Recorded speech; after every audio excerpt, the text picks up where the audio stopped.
রাসূলুল্লাহ জিজ্ঞাসা করলেন, ও আমার সাহাবী, তুমি কেন কান্না করছো? তিনি জবাব দিলেন, ইয়া রাসূলুল্লাহ, ইয়া হাবিবাল্লাহ, জাহেলি যুগে এমন একটা অন্যায় করেছিলাম, আপনার পবিত্র হাতে হাত রেখে বায়াত গ্রহণ করার পরেও স্বস্তির নিঃশ্বাস নিতে পারছি না, মনে হয় না আমার সেই গুনাহ ক্ষমা হয়েছে। রাসূলুল্লাহ জানতে চাইলেন, এমন কি অন্যায় করেছ?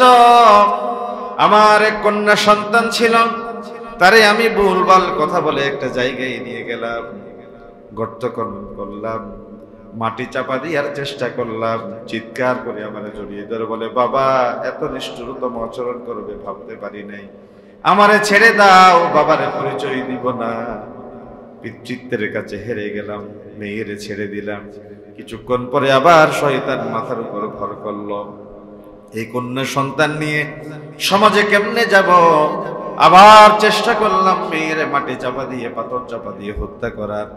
মেয়েটা আবার চিৎকার করে আমার জড়িয়ে ধরে বলে, বাবা, কিছু দূর গিয়ে চেহারা মলিন করে বসে থাকে। কন্যা সন্তানের মনে যখন পিতৃত্বের আমার সেই স্নেহের কথা মনে পড়ে, কাছে এসে আবার পাশে বসে। তৃতীয়বারের মতো শয়তান আমার মাথার উপর এইভাবে ভর করে বসে। আমি আর নিজের সংবরণ করতে পারলাম না, দুই হাত ধরে শক্ত করে চেপে ধরে সিনা পর্যন্ত খনন করা গর্তের ভিতরে নিজের কন্যা সন্তানরে ছুঁড়ে মারলাম। বিশাল বিশাল এক একটা পাথর চাপা দিয়ে মেয়েটারে দাফন করে দিলাম।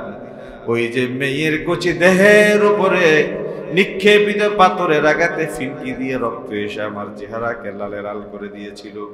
গর্তের ভেতর থেকে মেয়ে আব্বা আব্বা বলে যে চিৎকার করেছিল, এখনো পর্যন্ত আমার কানে লাগে। ওই দিন জীবন্ত কন্যা সন্তানকে কত পাশবিকভাবে হত্যা করেছিলাম। আমার মনে হয় না আমার নবীর হাতে হাত রেখে ইসলাম গ্রহণ করার পরেও এত নিষ্ঠুরতম পাপের গুনাহ আমার আল্লাহ ক্ষমা করে দিতে পারে।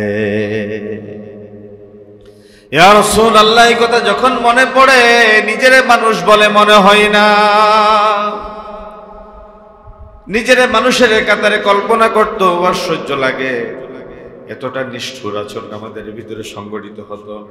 বলে যে আপনি নবী যদি না আসতেন, পৃথিবীর কন্যা সন্তানরা বেঁচে থাকার অধিকার কোনোদিন ফিরে পেত না। এই কথা যখন মনে পড়ে হৃদয়টা বিগলিত হয়, নাড়া দেয়। বন্দরনগরী এই চট্টগ্রামের বন্দরটির হযরত আলী শাহ রাহমাতুল্লাহ আলাইহি ঐতিহ্যবাহী জামে মসজিদের সম্মানিত মুসল্লিন কিরাম, আগত মেহমান বৃন্দ, আসসালামু আলাইকুম ওয়া রাহমাতুল্লাহি ওয়া বারাকাতুহু। মহামহিম রব আল্লাহ তাআলার শুকর এবং সুজুদ আদায় করছি, যিনি তার বাছাইকৃত বান্দাদের কাতারে আমাদেরকে শামিল করেছেন, জুমার নামাজের দিকে আমাদের অন্তরকে ঝুঁকিয়ে দিয়েছেন, মুমিনুন মুসলিমদের ভেতরে আমাদেরকে অন্তর্ভুক্ত হবার সুযোগ দিয়েছেন। আল্লাহর ভাষায় পড়ি আলহামদুলিল্লাহ। আলোচনার ধারাবাহিকতায় নবী করিম সাল্লাল্লাহু আলাইহি ওয়াসাল্লামের যে সংস্কার পরিকল্পনা ছিল, তিনি কিভাবে তার রাষ্ট্রকে সাজিয়েছেন, অর্থ ব্যবস্থায়, সমাজ ব্যবস্থায়, পরিবারে, আন্তর্জাতিক পরিমণ্ডলে, আমরা তার অংশ হিসেবে গত জুমায় ইসলামী রাষ্ট্রের অর্থব্যবস্থার রূপরেখা কি সেটার উপরে সংক্ষিপ্ত কথা বলেছিলাম। সেটার উপরে আরো আলোচনা চলবে ইনশাআল্লাহ।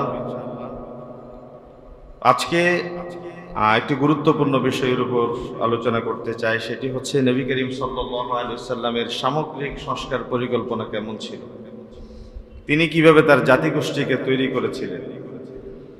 আমরা আমাদের রাষ্ট্রে, আমাদের সমাজে, আমাদের পরিবারে সংস্কারের কথা বলি, রিফরমেশনের কথা বলি, কিন্তু যথাযথ প্রক্রিয়ায় আমাদের সংস্কার না হওয়ার কারণে আমরা আমাদের সমাজকে কলুষ মুক্ত, দুর্নীতি মুক্ত, আমাদের সমাজকে একটি স্বচ্ছ পবিত্র ধারার উপর দেখতে পাই না। এই জন্যেই আমরা চিন্তা করছি যে নবী করিম সাল্লাল্লাহু আলাইহি ওয়াসাল্লাম কোন ধারা, কোন পথ, কোন পদ্ধতি অবলম্বন করতেন, সেটা যদি আমরা আলোচনা করতে পারি তাহলে বোঝা যাবে আমাদের সংস্কার পরিকল্পনা সঠিক পথে যাচ্ছে নাকি ভিন্ন পথে যাচ্ছে। প্রথমেই এই কথা জেনে রাখা দরকার, নবী করিম সাল্লাল্লাহু আলাইহি ওয়াসাল্লাম যে পরিবেশে এসেছিলেন, ওই পরিবেশের তুলনায় কি আমরা ভালো পরিবেশে আছি না খারাপ পরিবেশে আছি, সেটা একটু পর্যালোচনা করি। একটু পর্যালোচনা করলে আপনারা কিছুক্ষণ পরে যে ভালো বলে ফেললেন, এটা আবেগে বলে ফেলেছে, সেটা একটু পর্যালোচনা করুন। আমাদের এই সমাজ ব্যবস্থায় মানুষ আদিম যুগে পাথরের ঘর্ষণের মাধ্যমে আগুন তৈরি করত। এখন দিয়ে সলাইয়ে ম্যাগনেটের মাধ্যমে আমরা আগুন প্রজ্বলিত করি। সেই সময়ে আগুন ছিল, পানি ছিল, বাতাস ছিল, মানুষের দেহাবয়ব আমরা যেরকম আছি সেরকমই ছিল। কিন্তু আদিম যুগের পরে ধারাবাহিক পরিক্রমায় আল্লাহ তাআলা ঈসা আলাইহিস সালাম পর্যন্ত যুগ যুগ অসংখ্য আম্বিয়া আলাইহিমুস সালামকে পৃথিবীতে পাঠিয়েছেন। ঈসা আলাইহিস সালাম পৃথিবী থেকে চলে যাবার 570 বছর পরে মানবতা যখন ত্রাহি করছিল, মানবতা যখন একজন আদর্শ পরিচালকের সন্ধানে নিজেদেরকে ব্যতিব্যস্ত করে রেখেছিল, সেই সময় আল্লাহ তাআলা সময়ের যুগের চাহিদার আলোকে সর্বকালের সর্বযুগের সর্বশ্রেষ্ঠ পয়গম্বর নবী মুহাম্মদ রাসূলুল্লাহ সাল্লাল্লাহু আলাইহি ওয়াসাল্লামকে তিনি প্রেরণ করেন। তিনি ছিলেন 63 বছর, মক্কায় ছিলেন নবুয়তের আগে 40, নবুয়তের পরে 13 বছর, হিজরতের পরে ছিলেন মদিনায় 10 বছর। তাহলে 40, 13, 53, 10, 63, এই 63 বছর পরে তার ইন্তেকাল হয়। খলিফাতুল মুসলিমিন হযরত আবু বকর ইবনে কুহাফা রাদিয়াল্লাহু তাআলা আনহু 2 বছর কিছুদিন দায়িত্ব পালন করেন।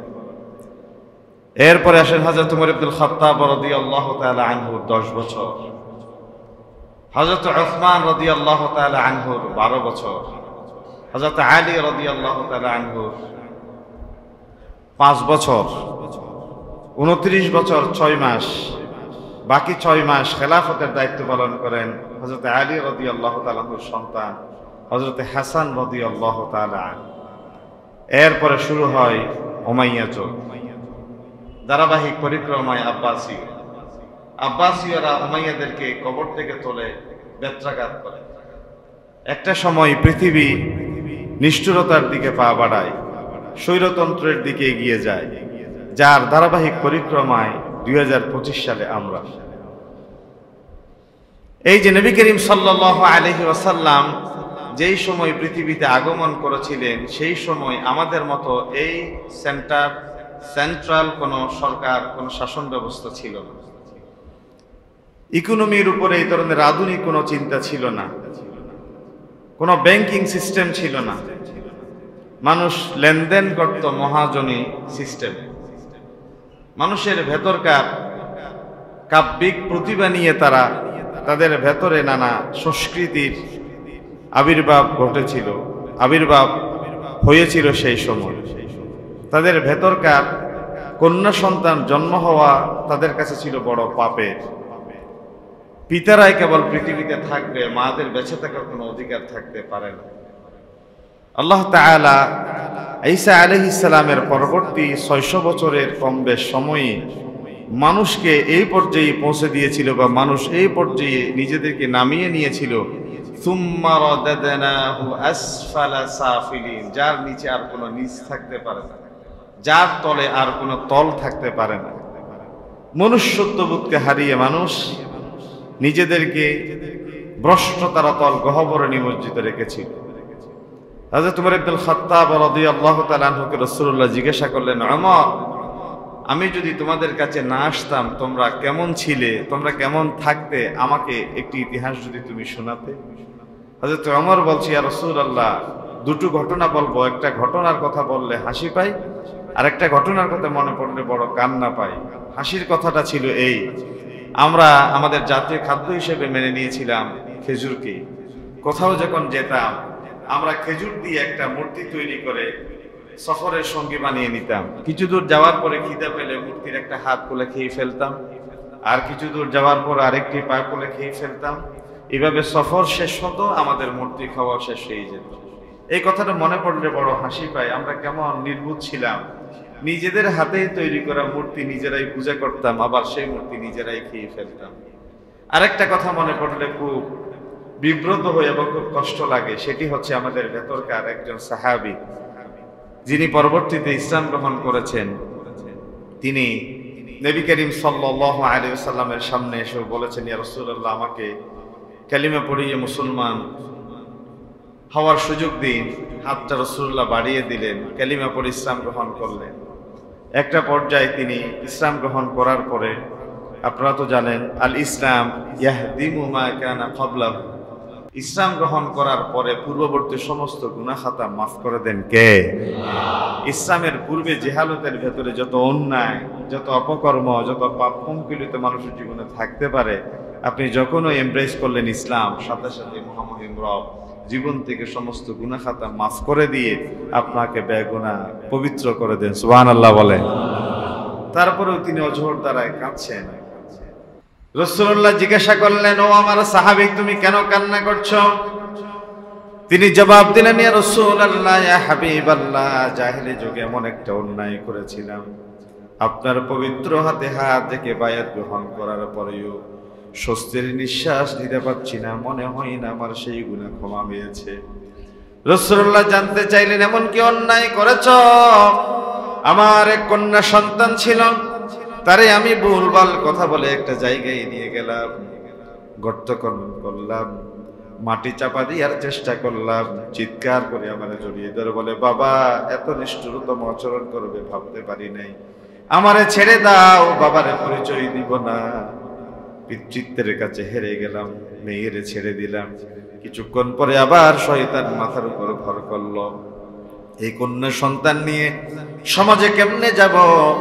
আবার চেষ্টা করলাম মেয়েরে মাটি চাপা দিয়ে, পাথর চাপা দিয়ে হত্যা করার। মেয়েটা আবার চিৎকার করে আমারে জড়িয়ে ধরে বলে, বাবা, কিছু দূর গিয়ে চেহারা মলিন করে বসে থাকে। কন্যা সন্তানের মনে যখন পিতৃত্বের আমার সেই স্নেহের কথা মনে পড়ে, কাছে এসে আবার পাশে বসে। তৃতীয়বারের মতো শয়তান আমার মাথার উপর এইভাবে ভর করে বসে। আমি আর নিজের সংবরণ করতে পারলাম না, দুই হাত ধরে শক্ত করে চেপে ধরে সিনা পর্যন্ত খনন করা গর্তের ভিতরে নিজের কন্যা সন্তানরে ছুঁড়ে মারলাম। বিশাল বিশাল এক একটা পাথর চাপা দিয়ে মেয়েটারে দাফন করে দিলাম। ওই যে মেয়ের কচি দেহের উপরে নিক্ষেপিত পাথরের আঘাতে ফিনকি দিয়ে রক্ত এসে আমার চেহারাকে লালে লাল করে দিয়েছিল। গর্তের ভেতর থেকে মেয়ে আব্বা আব্বা বলে যে চিৎকার করেছিল, এখনো পর্যন্ত আমার কানে লাগে। ওই দিন জীবন্ত কন্যা সন্তানকে কত পাশবিকভাবে হত্যা করেছিলাম। আমার মনে হয় না আমার নবীর হাতে হাত রেখে ইসলাম গ্রহণ করার পরেও এত নিষ্ঠুরতম পাপের গুনাহ আমার আল্লাহ ক্ষমা করে দিতে পারে। ইয়া রাসূলুল্লাহ, এই কথা যখন মনে পড়ে নিজের মানুষ বলে মনে হয় না। নিজের মানুষের কাতারে কল্পনা করতে আশ্চর্য লাগে। এতটা নিষ্ঠুর আচরণ আমাদের ভিতরে সংগঠিত হতো। বলে যে আপনি নবী যদি না আসতেন, পৃথিবীর কন্যা সন্তানরা বেঁচে থাকার অধিকার কোনোদিন ফিরে পেত না। এই কথা যখন মনে পড়ে হৃদয়টা বিগলিত হয়, নাড়া দেয়। আমরা কতটা নিষ্ঠুর মানুষ ছিলাম। আমরা মনুষ্যত্বের এই কাতার থেকে নিজেদেরকে সরিয়ে নিয়েছিলাম।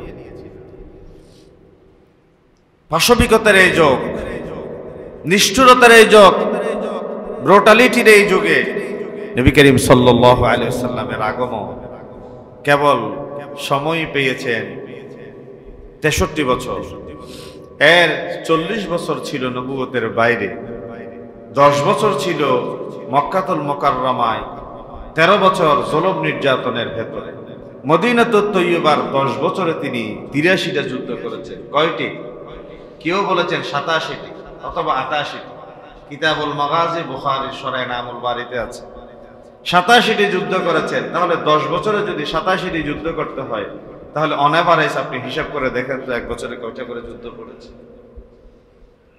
10 বছরে 87টি যুদ্ধ করার পরে নবীজি এমন একটা সংস্কার পরিকল্পনা দিলেন, এমন কিছু রিফরমেশন তিনি সমাজে আনলেন, যে সংস্কারের ভেতর দিয়ে এমন একটি কওম, এমন একটি সম্প্রদায় তৈরি হলো যাদের ব্যাপারে ইবনে মাসউদ রাদিয়াল্লাহু তাআলা আনহু বলেছেন ইখতারহুমুল্লাহ লিসুহবাতি নবিয়্যি ওয়া লিইকামাতি দীনি, এমন একটা জনগোষ্ঠী তৈরি হয়েছে যাদের মতো মানুষ কিয়ামত থেকে এই মুহাম্মদ সাল্লাল্লাহু আলাইহি ওয়াসাল্লাম পর্যন্ত ছিল না, রাসূল সাল্লামের ইন্তেকালের পরেও আর কোন জাতি দেখবে না। সুবহানাল্লাহ বলে।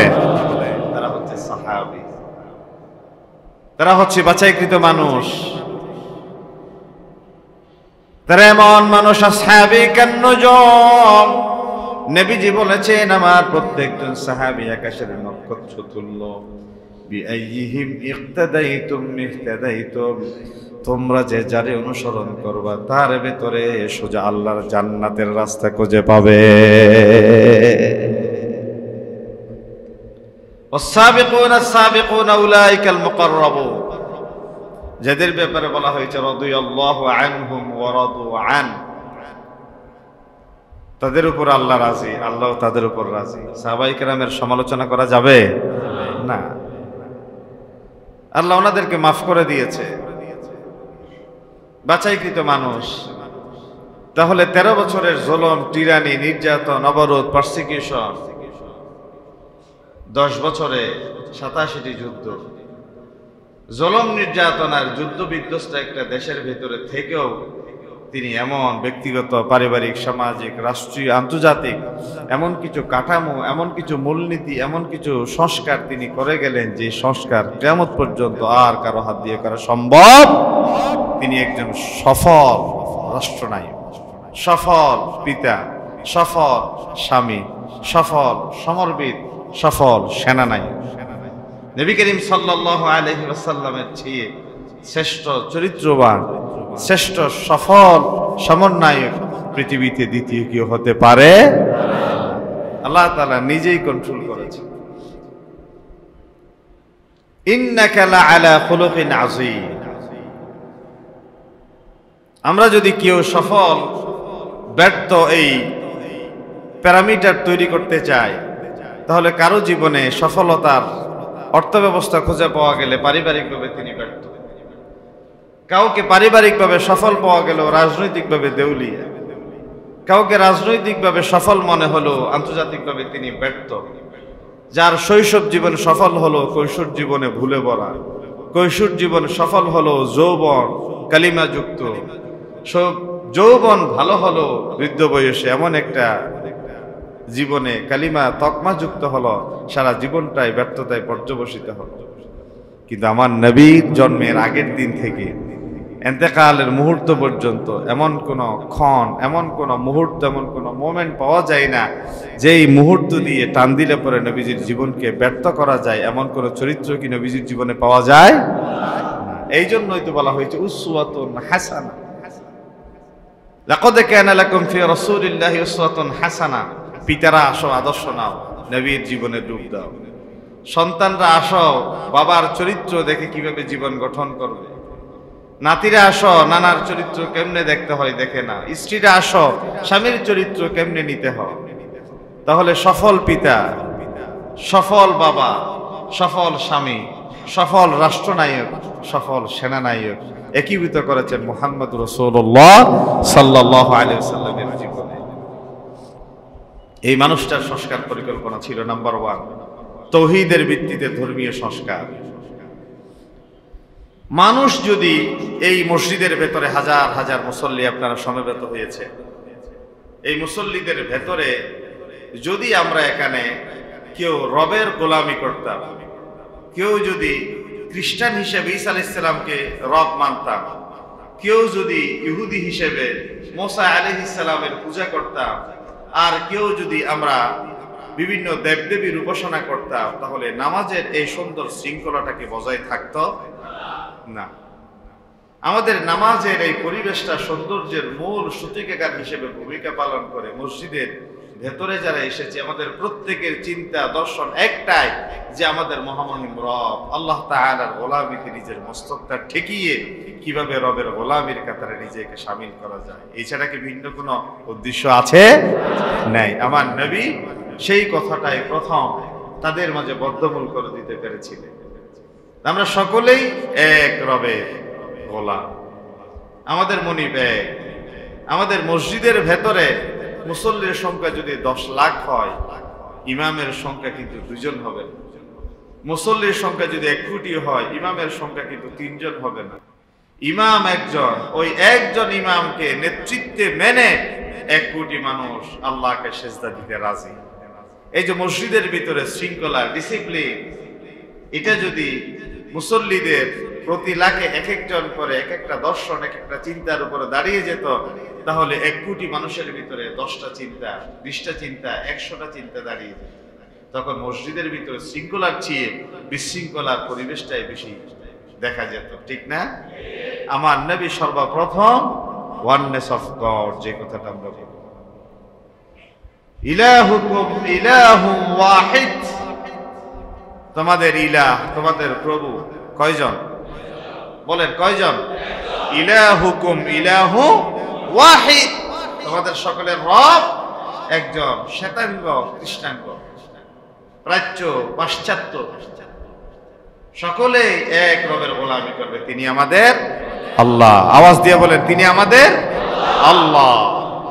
এই কথাটাই তিনি বদ্ধমূল করে দিয়েছিলেন। এই কথাটাই যখন জাতির ভেতরে বদ্ধমূল হয়ে গেল, এই ধর্ম যারা মানে, এটা একটা আমার আভিজাত্যের প্রতীক, এটা আমার একটা ব্যক্তিত্বের চাপ। আমি দাড়ি রাখবো, আমি টুপি দিব, আমি জামা পরব, আমি পরনারীর দিকে দৃষ্টি দিব না, আমি হারাম গ্রহণ করব না, অন্যায় কোনোদিন আমাকে টাচ করতে পারবে না। তাহলে ধর্ম মানা এটা একটা ব্যক্তিত্বের চাপ, আভিজাত্যের প্রতীক। যে মসজিদে যায়, যে যায় না তার চেয়ে উত্তম। যে মন্দিরে যায়, যে যায় না তার চেয়ে উত্তম। যে পেগুড়ায় যায়, যে যায় না তার চেয়ে উত্তম। যে চার্চে যায়, যে যায় না তার চেয়ে উত্তম। কোন ধর্মে হারামের বৈধতা নাই, কোন ধর্মে মদের লাইসেন্সের কথা নাই, কোন ধর্মে পরনারীর প্রতি আসক্তির বৈধতার কথা নাই। আছে? এই জন্যে আমরা প্রত্যেক ধর্ম বর্ণের যে ধর্ম পালন করে, যে করে না তার চেয়ে তাকে উত্তম মনে করি। একটা সময় গিয়ে ধর্ম পালনের ভেতর দিয়ে তিনি বুঝতে পারবেন, তার ভেতরে হয়তো ইলহাম হতে পারে যে একটা জায়গায় একটা আর্গুমেন্ট হবে, একটা ডায়লগ হবে, দ্বিপাক্ষিক কথোপকথন হবে। এক পক্ষের বাহেস যিনি, তিনি আসতে একটু দেরি করলেন। তিনি ছিলেন আল্লাহর একত্ববাদের পক্ষের লোক। তিনি প্রমাণ করবেন আল্লাহ একজন, আল্লাহর নিয়ন্ত্রণে পৃথিবীর সবকিছু চলে, আল্লাহ সবকিছু স্রষ্টা। তিনি একটু দেরি করে আসলেন। ভিন্ন মতের লোকজন উনি দেরি করে আসছেন এই কথা দিয়ে তাকে ব্লেম দিল, যে আপনি হেরে যাবার ভয়ে দেরি করে আসছেন। একটা সময় তিনি বললেন যে আমি আসার সময় মাঝপথে একটা নদী পড়ল, কোনো নৌকা ছিল না, স্টিমার ছিল না, ব্রিজ ছিল না, কালভার্ট ছিল না, পারাপারের কোনো ব্যবস্থা ছিল না। হঠাৎ দেখলাম একটা গাছ এসে তক্তা হয়ে গেল। তক্তা হঠাৎ নিজে নিজে এসে নৌকা হয়ে গেল। নৌকায় আমাকে তুলে নিল, আর এই গাছ আসা, তক্তা হওয়া, নৌকা হয়ে আমাকে এই পারে পৌঁছে দিয়া এই কর্মযজ্ঞ সংগঠিত করতে আমার একটু দেরি হয়ে গেছে। বলে যে এটা কি কোনো সুস্থ বিবেকবান মানুষের কোনো কথা হতে পারে? না, গাছ আসলো, তক্তা হলো, নৌকা হলো, আপনাকে এই পারে পৌঁছে দিল। How is it possible? এটা কিভাবে সম্ভব? বলে যে আপনার এই প্রশ্ন যদি যথার্থ হয়, আর আমার গাছ আসা, তক্তা হওয়া, নৌকা হওয়া এবারে এমনিতেই চলে আসে, সেটাও যদি আপনার কাছে অবিশ্বাস্য মনে হয়, তাহলে কিভাবে মনে করলেন মাথার উপর কুটিবিহীন সুবিশাল আকাশের স্থিতি, পায়ের নিচে প্রশস্ত জমিন, অক্সিজেন, মানুষের নিষিক্ত কার্বন ডাইঅক্সাইড, একটা বীজ বপন করলে পুরো পরিবারের জন্য রিজিকের বন্দোবস্ত হয়ে যাওয়া, এটা কি নিজে নিজেই হয়ে যাবে? মহামহিম রব ছাড়া এই পৃথিবীর সৃষ্টি এমনিতে হয়ে গেল, এটা তুমি কেমনে বিশ্বাস করো? তো বাংলা বলতে ইচ্ছা করলো না? যে ধর্ম মানে একটা সময় গিয়ে তার ভেতরে এই প্রশ্ন তৈরি হতে পারে। যে ডাক্তার ধর্মকে অস্বীকার করে, হৃৎপিণ্ডের চলাচল, রক্তের চলাচল, হৃৎপিণ্ডের কম্পন, মানুষের শ্বাস প্রশ্বাসের সাথে, হাসির সাথে জীবাণু বের হয়ে যাওয়া, শ্বাস প্রশ্বাসের সাথে জীবাণু ঢুকার পরে এই নাকের কিছু স্তর আছে, কানের কিছু স্তর আছে, মুখের কিছু স্তর আছে, মুখের যে লালা, চোখের যে পানি, চোখের ভ্রগুলা, আইল্যাশগুলা, এই যে মানুষকে প্রতিনিয়ত বিপদ থেকে রক্ষা করে, ডাক্তাররা চিন্তা করতে করতে এক সময় গিয়ে ঈমানের মুসলমান হয়ে যায়। সুবহানাল্লাহ বলেন না? এই যে হজম প্রক্রিয়ার জন্য লালা যে ভূমিকা পালন করে, এত পানি কোথায় জমা রেখেছিলেন চোখের ভেতরে, কান্না করলেও ঝোড় দ্বারায় পানি আসে। এই আপনার চলাচলের ভেতরে তো ধুলোবালি, কে প্রোটেকশন দেয়? অথচ মায়ের পেটের ভেতরে থাকতে একটা সন্তানকে 7টা আবরণের ভিতরে ফি করারিম মাকিন, আল্লাহ তাআলা কোন জালিম যেন কোন অ্যাটাক করতে না পারে কোন বনি আদমকে, তিনি 1, 2, 3 নয় 7টা পর্দার ভিতরে তিনি সুরক্ষিত দুর্গের ভিতরে রেখেছিলেন। আর পৃথিবীতে বনি আদম আসার পরে এখানে শুধু জার্ম, শুধু ব্যাকটেরিয়া, শুধু তারা অ্যাটাক করেই যায়। কিন্তু এই ব্যাকটেরিয়ায় আক্রান্ত হয়ে রাস্তাঘাটে খুব কম মানুষই তো আমরা আক্রান্ত হয়ে মৃত্যুবরণ করতে দেখি। যেভাবে আক্রান্ত হয় সেভাবে যদি মারা যেত, আমরা কি জমিনে বসবাস করতে পারতাম না? রক্ষা করে কে? আল্লাহ। এটা অটোমেশন সিস্টেম আল্লাহ তাআলা শরীরের ভিতরে দিয়ে দিয়েছে। এই যে অটোফেজি, রোজা রাখার ফলে মৃত কোষগুলা আপনার শরীরে যখন খাদ্য উৎপাদন হয় না, আপনার শরীরে যখন খাদ্যের প্রক্রিয়ায় রক্ত তৈরি হতে পারে না, পোকামাকড় গুলা খাবার পায় না, তখন এই আপনার প্রতিটা কোষের গোড়ায় গোড়ায় খাবার না পেলে কিছু কোষ অটোমেটিক মরে যায়। এই মরে যাওয়া কোষগুলা বাকি কোষ, জীবিত কোষগুলা খেয়ে ফেলে। এই মৃত কোষগুলা যদি স্থায়ী হয়ে যায়, এটা নাকি ক্যান্সারের উপাদান। এটা নিয়ে গবেষণা করে এক বিজ্ঞানী, তিনি পেয়েছেন নোবেল পুরস্কার, যাকে আমরা বলি তিনি বলেছেন অটোফেজি। অটোফেজির উপর গবেষণা করে তিনি নোবেল লরিয়েট হয়েছেন। তাহলে আল্লাহ তাআলা এই মানুষকে যে চিন্তা দক্ষতা দিলেন, সৃজনশীলতা দিলেন, মেডিকেল সায়েন্সে একজন ডাক্তার যখন অপারেশন করতে রোগীকে ওটিতে নিয়ে যায়, তখন তার হাড়টা বের করে নিয়ে আসে, তার উরু থেকে এক একটা গোশতের টুকরো নিয়ে যেই যেই জায়গা থেকে ক্ষত হয়ে যায়, বিভিন্ন জায়গায় অপারেশনের পরে জোড়া লাগিয়ে রগগুলা পায়ের গোছা থেকে অতিরিক্ত ওখান থেকে খুলে নিয়ে যেখানে যেখানে কেটে যায়, ছিঁড়ে যায়, ওখানে জোড়া লাগিয়ে। এই যে এক জায়গা থেকে রগ নিয়ে আরেক জায়গায় জোড়া লাগানো, শরীরের এক জায়গা থেকে গোশত কেটে আরেক জায়গায় জোড়া লাগানো, মেডিকেল সায়েন্সে যখন এরা জোড়া লেগে যায়, এই দৃশ্য দেখতে পায়, তখন তারা বলে নিঃসন্দেহে এই শরীরের হৃৎক্রিয়ার এই কম্পন, রক্ত চলাচল, এর ভেতরে মহামহিম রব নামক একজন অবশ্যই স্রষ্টা আছেন। না হয় অটোমেটিক সিস্টেমে মানুষের বডিতে পার সেকেন্ড পার মিনিটে কতবার কম্পন হবে, কতবার মানুষ শ্বাস প্রশ্বাস নিবে, এটা একটা নির্দিষ্ট সিস্টেমে চলে। এই সিস্টেমের ব্যত্যয় যখন ঘটে, তখন বলে যে ব্লক ধরা পড়েছে, তখন বলে হার্ট অ্যাটাক করেছে, তখন বলে স্ট্রোক করেছে। দিনেশিয়া যে মানুষের স্মৃতিশক্তি বিলুপ্ত হয়ে যায়, ইয়াং অনেকের রিকভার হয়, কিন্তু বয়স্ক মানুষ যদি স্মৃতিশক্তি বিলুপ্ত হয়ে যায়, এটা রিকভার হয় না। এটা অনেক মানুষের দেখা যায়। এই যে মেডিকেল সায়েন্স যখন চিন্তা করে জলাতঙ্ক রোগ, কুকুরে কামড় দিল, যে সমস্ত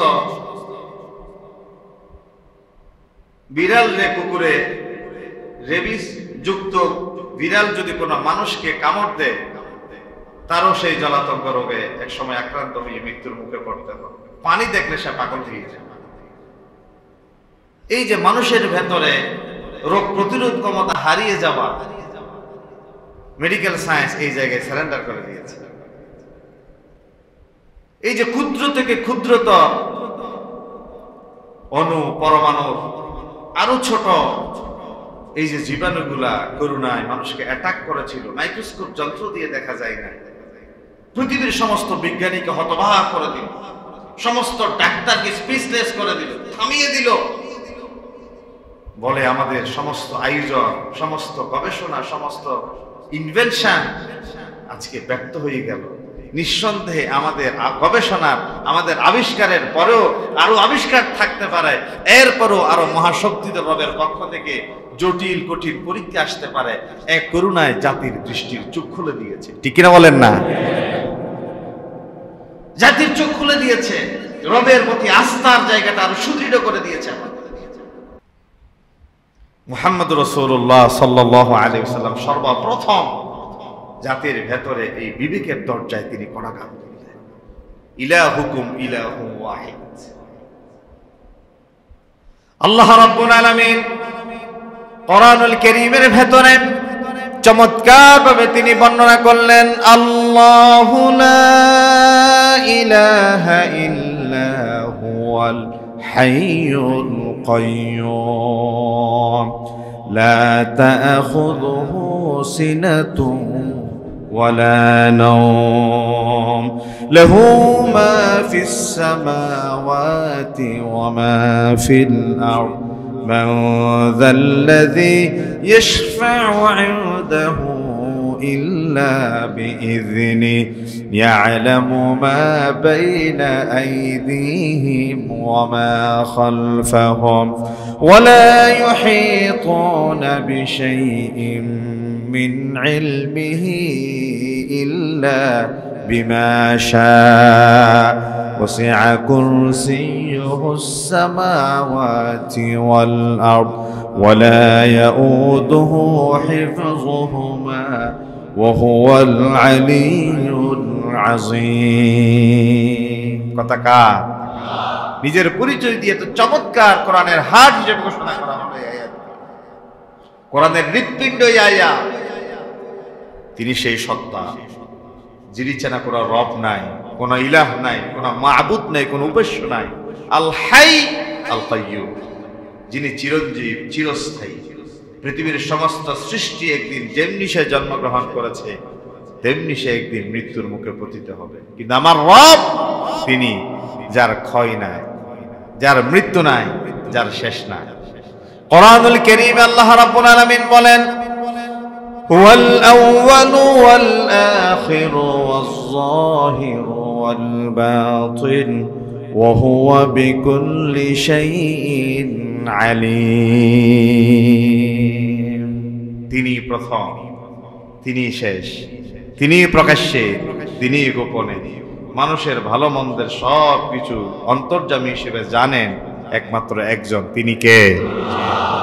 আল্লাহর ব্যাপারে এই ধারণা যদি কোনো মানুষের ভেতরে এসে যায়, তিনি আমার প্রকাশ্যের সব প্রত্যক্ষদর্শী, তিনি গোপনের সব কিছুর পর্যবেক্ষক, তাহলে এই মানুষ কি শৃঙ্খলা এই রেখা কখনো ভঙ্গ করতে পারে?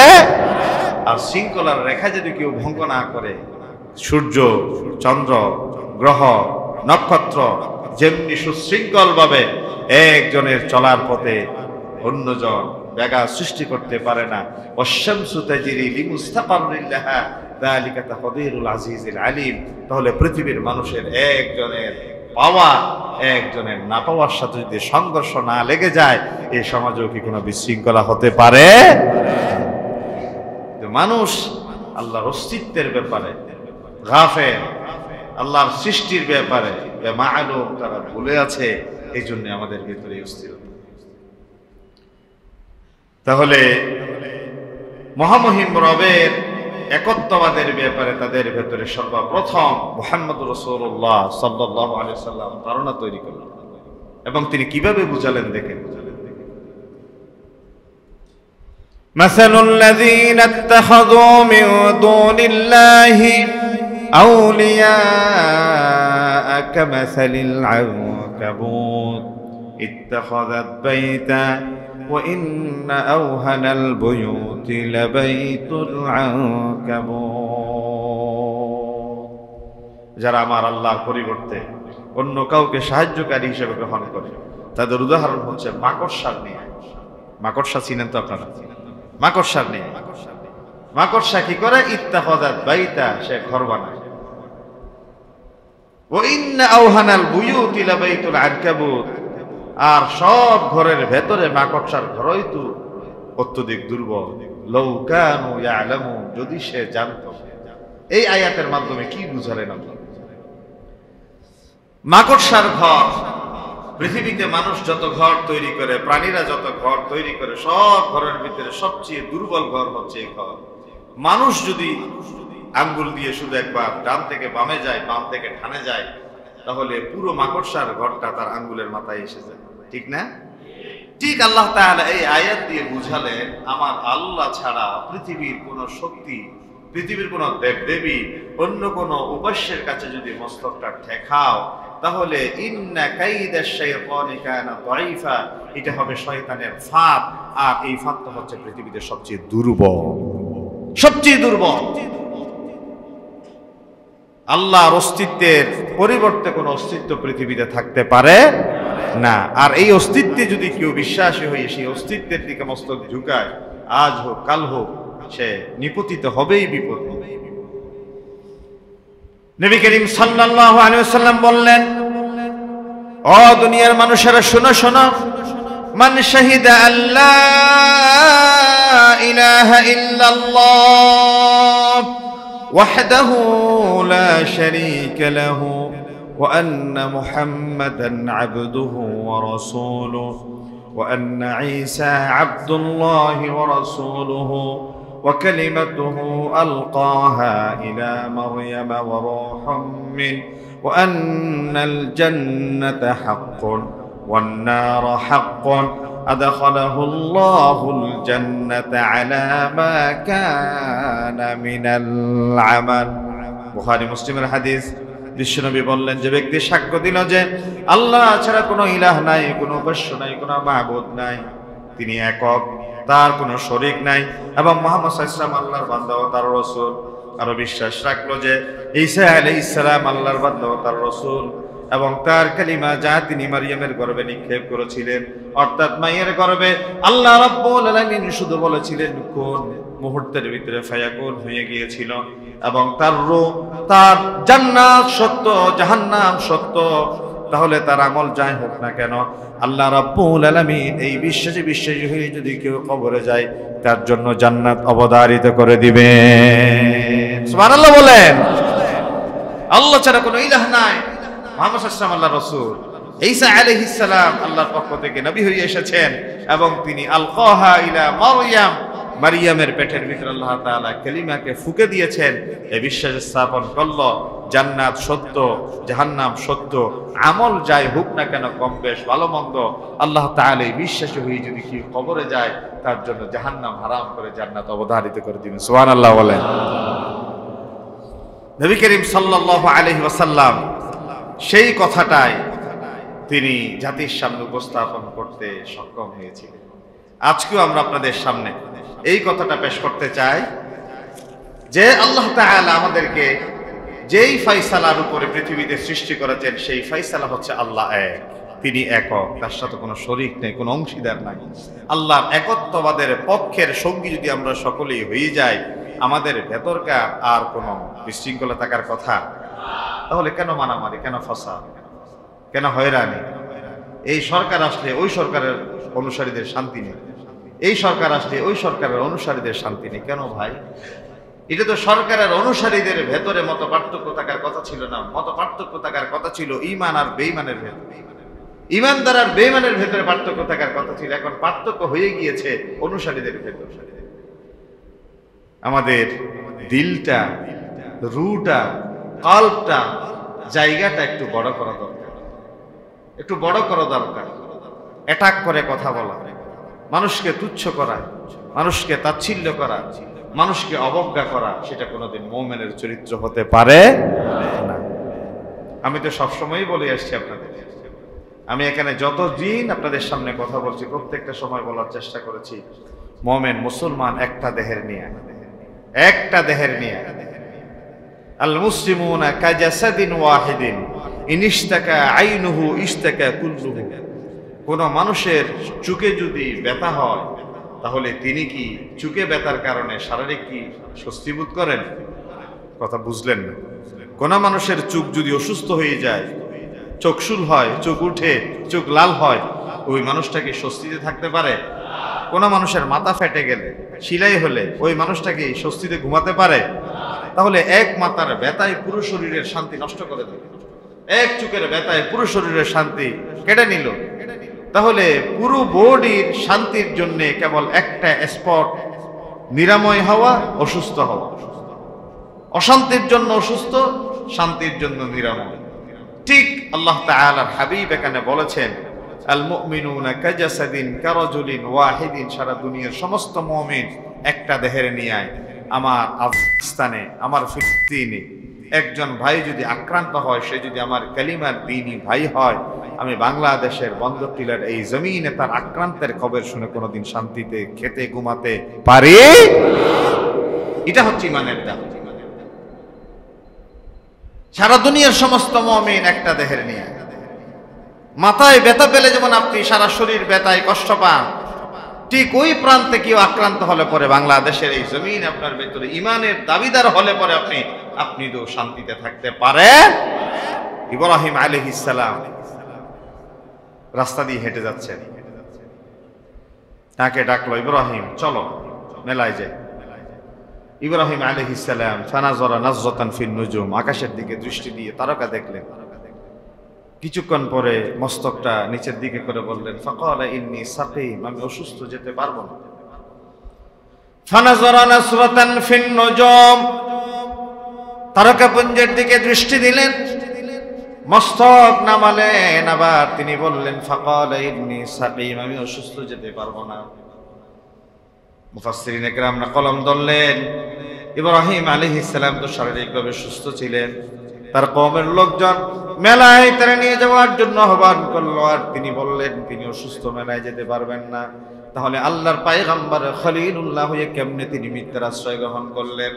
মুফাসসিরিন ইকরামরা জবাব দিলেন, বলে যে ঈসা আলাইহিস সালাম, মুসা আলাইহিস সালাম, ইব্রাহিম আলাইহিস সালাম, নূহ আলাইহিস সালাম, ইউসুফ, ইউনুস, হুদ, দাউদ, যত পয়গম্বর পৃথিবীতে এসেছেন প্রত্যেকের একটাই কথা ছিল, ইয়া কওমি ইবুদুল্লাহ মা লাকুম মিন ইলাহিন গায়রু। হে আমার কওমের লোকেরা, আল্লাহ তাআলার গোলামি মেনে নাও, তিনি ছাড়া কোনো আইনদাতা নেই, কোনো বিধানদাতা নাই। তার গোলামের কাছে নিজের মস্তকটা ঠেকাও। বলে যে ইব্রাহিম আলাইহিস সালাম একই মিশন নিয়ে পৃথিবীতে এসেছিলেন, কিন্তু তার জন্মদাতা পিতা আজর, তিনি যেই মিশন নিয়ে পৃথিবীতে এসেছিলেন সেই মিশন এখনো তিনি গ্রহণ করেন নাই। যেখানে ইব্রাহিম আলাইহিস সালাম তার জন্মদাতা পিতা আজরের কাছে তার আনিত কালিমার দাওয়াত পৌঁছাতে পারেন নাই, শারীরিকভাবে ঈসা আলাইহিস সালাম, ইব্রাহিম আলাইহিস সালাম, মুসা আলাইহিস সালাম, নূহ আলাইহিস সালাম সুস্থ থাকলেও তার জন্মদাতা পিতা, তার ঔরসজাত সন্তান নূহ আলাইহিস সালামের কেনান কালিমা পড়ে ইসলাম গ্রহণ না করা পর্যন্ত মানসিকভাবে কোন পয়গম্বর শান্তিতে থাকতে পারে না। ঠিক কিনা বলেন? এই জন্যই তিনি বলেছেন, ফাকালা ইন্নী সাকিম, শারীরিকভাবে তোমরা আমাকে সুস্থ দেখলেও মানসিকভাবে আমি অসুস্থ। এই জন্যই বলা হয়েছে কওমের ভেতরে ফিতনা ফাসাদ, কওমের ভিতরে মারামারি বিশৃঙ্খলা দেখার পরে সত্যিকার অর্থে দ্বীনের যারা রাহবার, দ্বীনের যারা দায়ী, দ্বীনের যারা মুবাল্লিগ, তারা কোনোদিন শান্তিতে ঘুমাতে খেতে পারে না। এটা নৈতিক দায়িত্ব এবং কর্তব্য হয়ে যায় দ্বীনের দায়ীদের মানুষের ভিতরে শান্তি শৃঙ্খলা ফর্মুলা দিয়ে কাজ করা, তাদেরকে ঐক্যের বাজনা বাজানো। কারণ অনৈক্য যদি আমাদেরকে পেয়ে বসে, আমাদের যারা প্রতিপক্ষ আছে তারা আমাদেরকে গিলে খাওয়ার সুযোগ পাবে। তিন দিক ভারত, একদিক বঙ্গোপসাগর, আর কানে আক্রান্ত হয়েছে, নাফ নদী পাড়ি দিয়ে বাংলাদেশে এসে তারা আশ্রয় গ্রহণ করেছে। আমরা যদি আক্রান্ত হই, বঙ্গোপসাগরে ঝাঁপ দিয়ে আত্মহুতি দিয়েছে, আমাদের সামনে দ্বিতীয় কোনো রাস্তা খোলা থাকবে না। ঠিক কিনা বলেন না? কেন বিশৃঙ্খলা করেন? কেন মারামারি করেন? কেন মতদ্বৈততা দেখান? এক প্ল্যাটফর্মে আসেন, এক ছাতার নিচে আসেন, একটি স্বাধীন সার্বভৌম রাষ্ট্র গঠনের জন্য, সুখী সমৃদ্ধশালী স্বনির্ভর একটা রাষ্ট্র গঠনের জন্য আমার যেমন দায়িত্ব, আপনার পুরো অংশে কম দায়িত্ব। একটা হাত যদি উপর দিকে তুলি এটা কেবল একটা হাত, আমরা 2 জনে মিলে যদি 2টো হাত তুলি এটা একটা শক্তি, 10 জনে মিলে যদি 10টা হাত এক জায়গায় একত্রিত করি সেটা শুধু শক্তি নয়, সেটা মহাশক্তি। বাতিলদের জন্য, খোদাদ্রোহীদের জন্য, দেশদ্রোহীদের জন্য এটা একটা বড় ভয়ঙ্কর প্রতিশোধের অগ্নিশর্মা। ঠিক কিনা বলেন না? আপনি কেন সিঙ্গেল চলতে চান? কেন একা হাঁটতে চান? আপনি কি ভুলে গিয়েছেন ইয়াকুব আলাইহিস সালামের সন্তানরা যখন ইউসুফ আলাইহিস সালামকে চাচ্ছিল, বাবা ইউসুফ রে দাও, আমরা খেলতে যাব। ইয়াকুব আলাইহিস সালাম বলেছিলেন, ইন্নী আখাফু আন ইয়াকুলাহু যিইবু, আমি ভয় পাচ্ছি তোমরা খেলতে যাবে, আমার সন্তান ইউসুফ রে একা ফেলে রাখবে, তাকে একা বাঘে খেয়ে ফেলবে। এটা আরবির একটা প্রবাদ, একা থাকলে বাঘে খায়। একা থাকলে, বলেন না বাবা, একা থাকলে, এটা আমার আপনার কথা, এটা আল্লাহর কথা। ইয়াকুব আলাইহিস সালাম বলেছেন সূরা ইউসুফের ভিতরে, ইন্নী আখাফু আন ইয়াকুলাহু যিইবু ওয়া আনতুম আনহু গাফিলুন। আপনার আমার এই বিশৃঙ্খলার কথা তো আমার আল্লাহ জানেন না? এই জন্য সূরা ইউসুফ পড়েন না। সূরা ইউসুফের ভিতরে বলেছেন তোমরা ইউসুফরে ফেলে রাখবে একা, তোমরা খেলায় ব্যস্ত থাকবে, ওয়া আনতুম আনহু গাফিলুন, তোমরা থাকবে নির্লিপ্ত, তোমরা তার থেকে কনসেন্ট্রেশন দূরে রাখবে। ইন দ্য মেইন টাইম বাঘ এসে খেয়ে ফেলবে। তাহলে ওই জায়গা থেকে প্রবাদ এসেছে কি, একা থাকলে, বলেন একা থাকলে বাঘে খায়। একা থাকবেন, দলছুট হবেন না। ইয়াদুল্লাহি আলাল জামাআ, ঐক্যবদ্ধতার ভেতরে আছে শক্তি। বাংলাদেশের একজন আপসহীন নেত্রী, দেশনেত্রী বেগম খালেদা জিয়ার কথা বারবারই আমরা বলেছি। ইনি বাংলাদেশের স্বার্থের ব্যাপারে কোনোদিন কারোর সাথে আপোষ করেন না। সবসময় তিনি ডানপন্থীদের সাথে ছিলেন, সবসময় তার অবস্থান ছিল ডানপন্থীদের সাথে। প্রেসিডেন্ট শহীদ জিয়াউর রহমান তিনি সবসময় বাংলাদেশের আপামর জনসাধারণের পক্ষে অবস্থান নিয়েছিলেন, কথা বলেছিলেন। আমি বিনয়ের সাথে আবদার করতে চাই, কোনো অংশে, কোনো সময়, কোনোভাবেই যেন আমাদের অনৈক্য, যেন আমাদের দুর্বলতা যেন কেউ আমাদের দেশকে গিলা খাওয়ার সুযোগ হিসেবে গ্রহণ করতে না পারে। ঠিক কিনা বলেন না? সবসময় মাথায় রাখবেন, দেশ যদি গোল্লায় যায় আমি আপনি কিন্তু বেঁচে থাকতে পারবেন। দেশ যদি আক্রান্ত হয় আমি আপনি নিরাপদ থাকতে পারবো। এই জন্য দেশের স্বার্থে, জাতির স্বার্থে এখন আমাদের সম্মিলিত প্রচেষ্টা একটাই, দেশের স্বার্থ, রাষ্ট্রের স্বার্থ। আপনি যদি মরে গেলেন, আপনি যদি চলে গেলেন, কিন্তু আপনার ঘরবর্তী ছেলে মেয়ে আছে, তাদেরকে কার হাতে দিয়ে যাবেন? আপনার স্ত্রীর জিম্মেদারিত্ব কে নিবে? আপনি যখন বিয়ের আগে ছিলেন আপনি ছিলেন শুধু একজন, আপনি বিয়ে করেছেন, ছেলে মেয়ে হয়েছে, বাল বাচ্চা হয়েছে, স্ত্রী পুত্র হয়েছে, তাদের জিম্মেদারিত্ব আপনার কাঁধের উপর। দেশ যদি আক্রান্ত হয় আপনি তার থেকে নিরাপদ থাকতে পারবেন? তাহলে আমাদের সকলের সম্মিলিত প্রয়াসে একটা সুখী, সমৃদ্ধশালী, স্বনির্ভর একটা রাষ্ট্র গঠনের পক্ষে এটা একটা ভূমিকা পালন করতে। আসুন আমরা নবী করিম সাল্লাল্লাহু আলাইহি ওয়াসাল্লামের, বিশ্বনবী মুহাম্মদ রাসূলুল্লাহ সাল্লাল্লাহু আলাইহি ওয়াসাল্লামের সংস্কার পরিকল্পনার অন্যতম মহা পরিকল্পনা ছিল এক কওম, এক সম্প্রদায়, এক জাত, মানে ঐক্যের ভিত্তির উপর একটা রাষ্ট্র গঠন। সেই ঐক্য হবে আল্লাহ তাআলার একত্ববাদের উপর ভিত্তি করে। আল্লাহ তাআলা আমাদেরকে কথাগুলো বুঝে মেনে আমল করার তৌফিক দান করে, বলি আমিন। আইইউবি মিডিয়া, অপসংস্কৃতি মুক্ত আধুনিক ভিডিও সেন্টার।